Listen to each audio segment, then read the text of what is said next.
Menjelang pemilu yang akan dilaksanakan pada tahun 2024, tentunya masyarakat banyak memiliki pandangan yang berbeda terkait pilihan mereka masing-masing.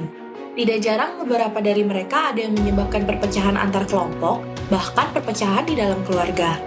Pemilu pada dasarnya dilaksanakan secara luber jurdil, yaitu langsung, umum, bebas, rahasia, jujur, dan adil. Jadi sudah sepatutnya kita menjaga dan menghargai hak suara dari masing-masing individu. Sama halnya dalam bersosialisasi saat masa pemilu seperti sekarang, sebaiknya kita bisa menghargai pendapat dan keputusan yang dipilih oleh orang lain di sekitar kita, agar tidak terjadi perpecahan antar individu atau kelompok. Dalam hal ini, Polri ikut serta untuk melakukan sosialisasi dan edukasi kepada masyarakat untuk menghindari perpecahan dan konflik di masyarakat akibat perbedaan dukungan dalam pemilu 2024. Selain itu, Polri juga melakukan monitoring sosial media guna mencegah banyaknya berita hoax yang merugikan beberapa pihak tertentu.